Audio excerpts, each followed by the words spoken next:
Moby-Dick, by Herman Melville, Chapter 133. The Chase. First Day. That night in the mid-watch, when the old man, as his wont at intervals, stepped forth from the scuttle in which he leaned, and went to his pivot-hole, he suddenly thrust his face out fiercely, snuffing up the sea air as a sagacious ship's dog will, in drawing nigh to some barbarous isle. He declared that a whale must be near. Soon that peculiar odor, sometimes to a great distance given forth by the living sperm whale, was palpable to all the watch; nor was any mariner surprised when, after inspecting the compass, and then the dog vane, and then ascertaining the precise bearing of the odor as nearly as possible, Ahab rapidly ordered the ship's course to be slightly altered, and the sail to be shortened. The acute policy dictating these movements was sufficiently vindicated at daybreak, by the sight of a long sleek on the sea directly and lengthwise ahead, smooth as oil, and resembling in the pleated watery wrinkles bordering it, the polished metallic-like marks of some swift tide-rip at the mouth of a deep rapid stream. "Man the mast-heads! Call all hands!"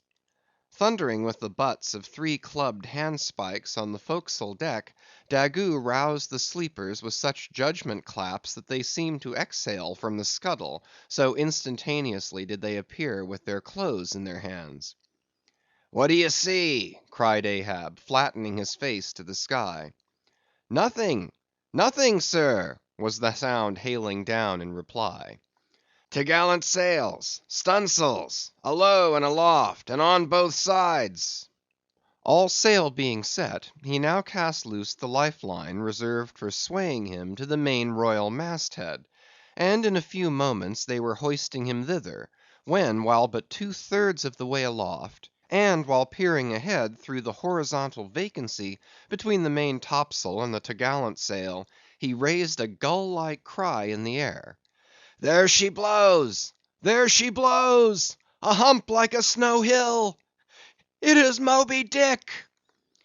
Fired by the cry, which seemed simultaneously taken up by the 3 look-outs, the men on deck rushed to the rigging to behold the famous whale they had so long been pursuing. Ahab had now gained his final perch, some feet above the other look-outs, Tashtego standing just beneath him on the cap of the t'gallant mast, so that the Indian's head was almost on a level with Ahab's heel. From this height the whale was now seen some mile or so ahead, at every roll of the sea revealing his high sparkling hump, and regularly jetting his silent spout into the air. To the credulous mariners it seemed the same silent spout they had so long ago beheld in the moonlit Atlantic and Indian Oceans. "And did none of ye see it before?" cried Ahab, hailing the perched men all around him. "I saw him almost that same instant, sir, that Captain Ahab did, and I cried out," said Tashtego. "Not the same instant, not the same. No, the doubloon is mine.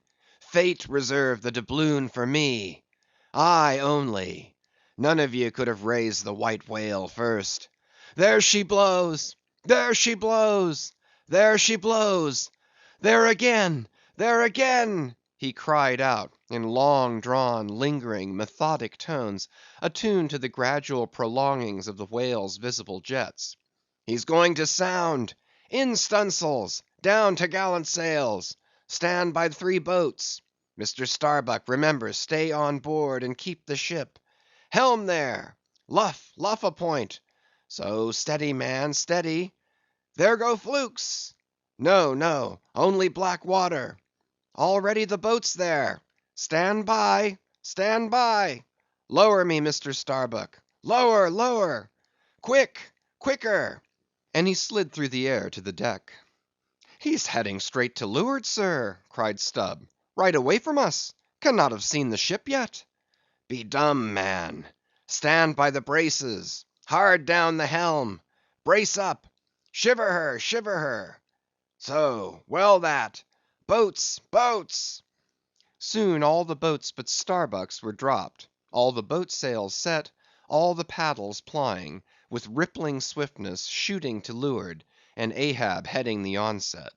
A pale death glimmer lit up Fedallah's sunken eyes, a hideous motion gnawed his mouth. Like noiseless nautilus shells, their light prows sped through the sea. But only slowly they neared the foe. As they neared him, the ocean grew still more smooth, seemed drawing a carpet over its waves, seemed a noon meadow, so serenely it spread. At length the breathless hunter came so nigh his seemingly unsuspecting prey, that his entire dazzling hump was distinctly visible, sliding along the sea as if an isolated thing, and continually set in a revolving ring of finest, fleecy, greenish foam. He saw the vast involved wrinkles of the slightly projecting head beyond. Before it, far out on the soft, Turkish rugged waters, went the glistening white shadow from his broad, milky forehead, a musical rippling playfully accompanying the shade; and behind, the blue waters interchangeably flowed over into the moving valley of his steady wake; and on either hand bright bubbles arose and danced by his side. But these were broken again by the light toes of hundreds of gay fowl, softly feathering the sea, alternate with their fitful flight; and like to some flag staff rising from the painted hull of an argosy, the tall but shattered pole of a recent lance projected from the white whale's back; and at intervals one of the cloud of soft‐toed fowls hovering, and to and fro skimming like a canopy over the fish, silently perched and rocked on this pole, the long tail feathers streaming like pennons. A gentle joyousness, a mighty mildness of repose and swiftness invested the gliding whale. Not the white bull Jupiter swimming away with ravished Europa clinging to his graceful horns; his lovely leering eyes sideways intent upon the maid, with smooth bewitching fleetness rippling straight for the nuptial bower in Crete; not Jove, not that great majesty supreme, did surpass the glorified whale as he so divinely swam. On each soft side, coincident with the parted swell, that but once leaving him then flowed so wide away; on each bright side the whale shed off enticings. No wonder there had been some among the hunters, who, namelessly transported and allured by all this serenity, had ventured to assail it, but had fatally found that quietude but the vesture of tornadoes. Yet calm, enticing calm, O whale! thou glidest on, to all who for the first time eye thee, no matter how many in that same way thou mayest have bejuggled and destroyed before. And thus, through the serene tranquillities of the tropical sea, among waves whose hand clappings were suspended by exceeding rapture, Moby-Dick moved on, still withholding from sight the full terrors of his submerged trunk, entirely hiding the wrenched hideousness of his jaw. But soon the fore part of him slowly rose from the water; for an instant his whole marbleized body formed a high arch, like Virginia's natural bridge; and warningly waving his bannered flukes in the air, the grand god revealed himself, sounded, and went out of sight. Hoveringly halting and dipping on the wing, the white sea fowls longingly lingered over the agitated pool that he left. With oars apeak and paddles down, the sheets of their sails adrift, the three boats now stilly floated, awaiting Moby Dick's reappearance. "An hour," said Ahab, standing rooted in his boat's stern; and he gazed beyond the whale's place, towards the dim blue spaces and wide wooing vacancies to leeward. It was only an instant, for again his eyes seemed whirling round in his head as he swept the watery circle. The breeze now freshened, the sea began to swell. "The birds! the birds!" cried Tashtego. In long Indian file, as when herons take wing, the white birds were now all flying towards Ahab's boat; and when within a few yards, began fluttering over the water there, wheeling round and round with joyous expectant cries. Their vision was keener than man's. Ahab could discover no sign in the sea. But suddenly, as he peered down and down into its depths, he profoundly saw a white living spot no bigger than a white weasel, with wonderful celerity uprising, and magnifying as it rose, till it turned, and then there were plainly revealed two long crooked rows of white glistening teeth, floating up from the undiscoverable bottom. It was Moby Dick's open mouth and scrolled jaw, his vast shadowed bulk still half blending with the blue of the sea. The glittering mouth yawned beneath the boat like an open-doored marble tomb, and giving one sidelong sweep with his steering oar, Ahab whirled the craft aside from this tremendous apparition. Then calling upon Fedallah to change places with him, went forward to the bows, and seizing Perth's harpoon, commanded his crew to grasp their oars and stand by to stern. Now, by reason of this timely spinning round the boat upon its axis, its bow by anticipation was made to face the whale's head while yet under water. But as if perceiving this stratagem, Moby Dick, with that malicious intelligence ascribed to him, sidlingly transplanted himself, as it were, in an instant, shooting his pleated head lengthwise beneath the boat. Through and through every plank and each rib, it thrilled for an instant, the whale obliquely lying on his back, in the manner of a biting shark, slowly and feelingly taking its bows full within his mouth, so that the long, narrow, scrolled lower jaw curled high up into the open air, and one of the teeth caught in a rowlock. The bluish pearl white of the inside of the jaw was within 6 inches of Ahab's head, and reached higher than that. In this attitude the white whale now shook the slight cedar as a mildly cruel cat her mouse. With unastonished eyes Fedallah gazed and crossed his arms, but the tiger yellow crew were tumbling over each other's heads to gain the uttermost stern. And now, while both elastic gunwales were springing in and out, while the whale dallied with the doomed craft in this devilish way, and from his body being submerged beneath the boat, he could not be darted at from the bows, for the bows were almost inside of him, as it were; and while the other boats involuntarily paused as before a quick crisis impossible to withstand, then it was that monomaniac Ahab, furious with this tantalizing vicinity of his foe, which placed him all alive and helpless in the very jaws he hated, frenzied with all this, he seized the long bone with his naked hands, and wildly strove to wrench it from its grip. As now he thus vainly strove, the jaw slipped from him, the frail gunwales bent in, collapsed, and snapped, as both jaws, like an enormous shears, sliding further aft, bit the craft completely in twain, and locked themselves fast again in the sea, midway between the two floating wrecks. These floated aside, the broken ends drooping, the crew at the stern wreck clinging to the gunwales, and striving to hold fast to the oars to lash them across.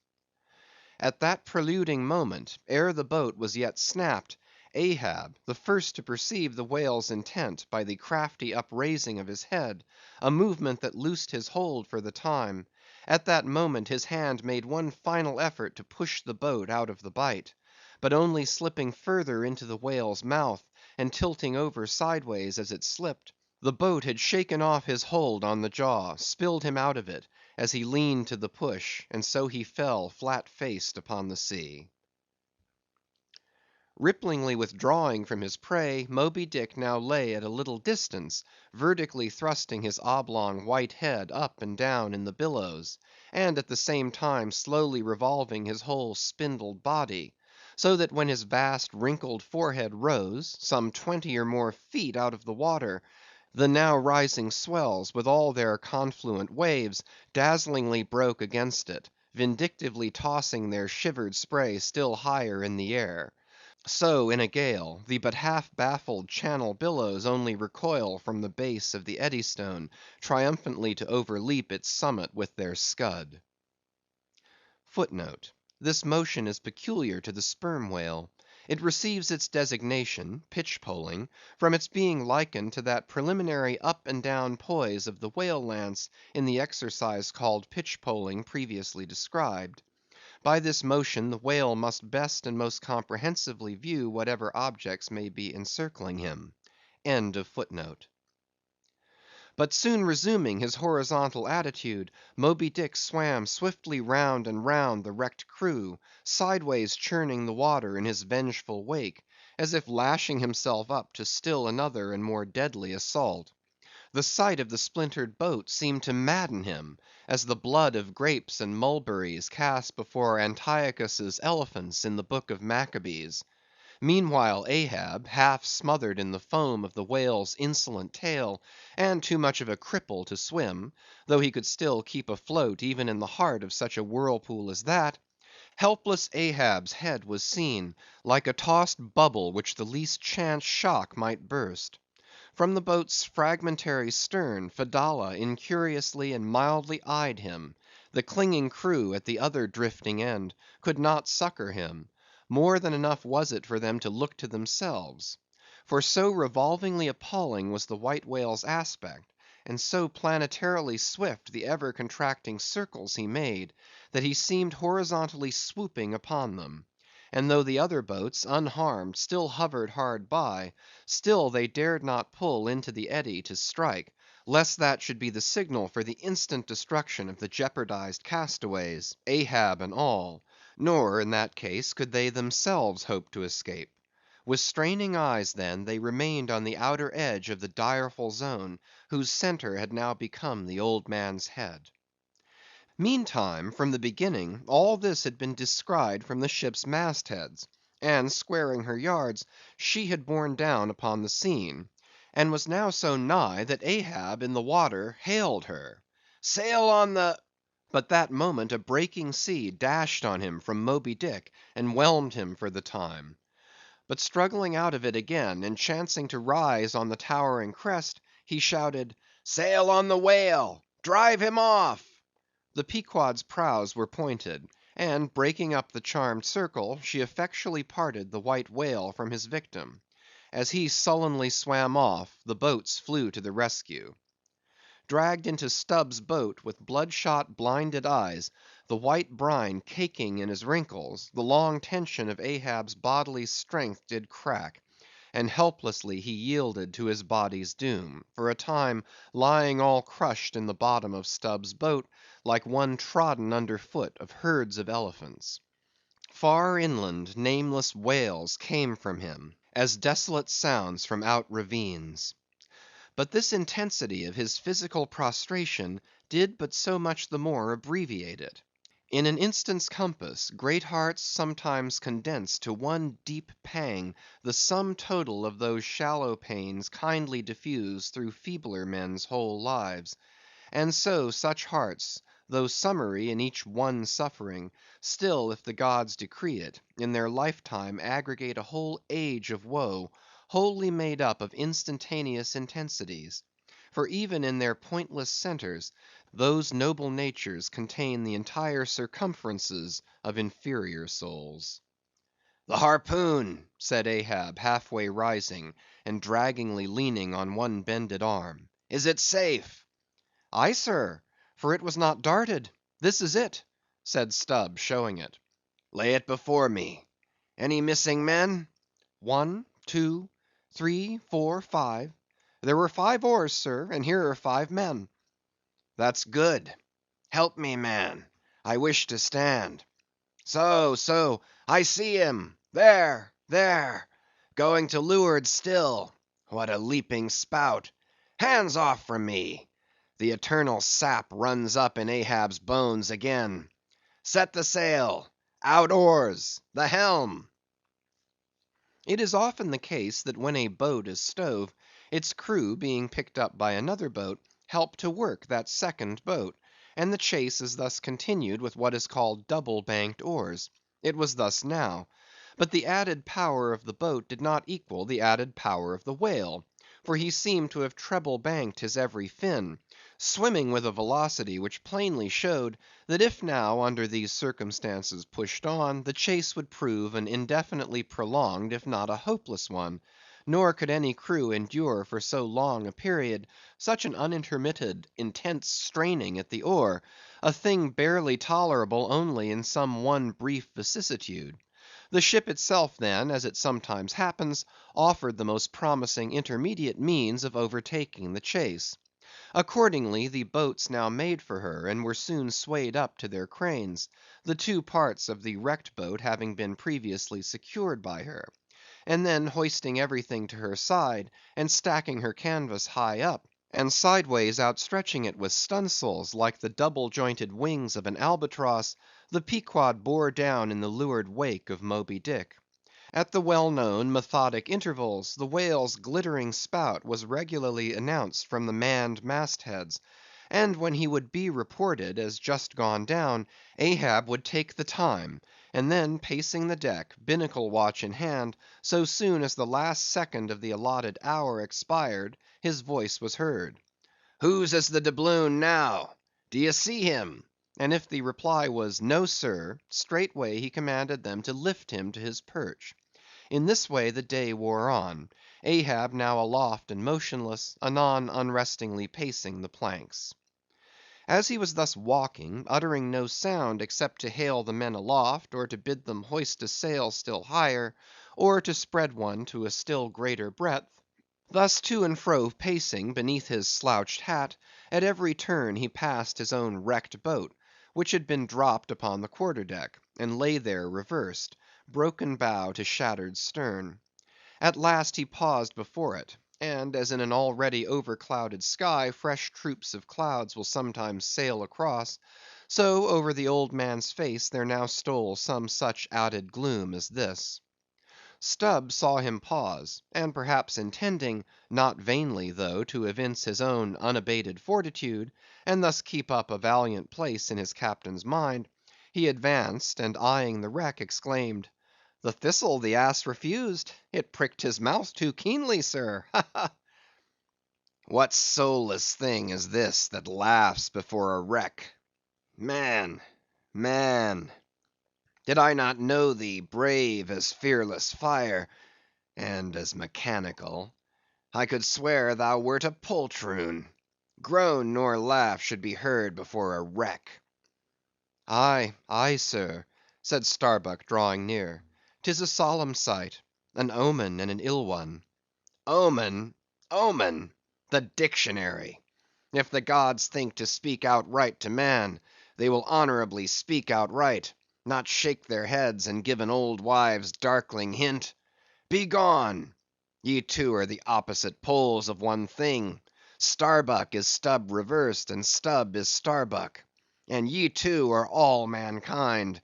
And Ahab stands alone among the millions of the peopled earth, nor gods nor men his neighbors.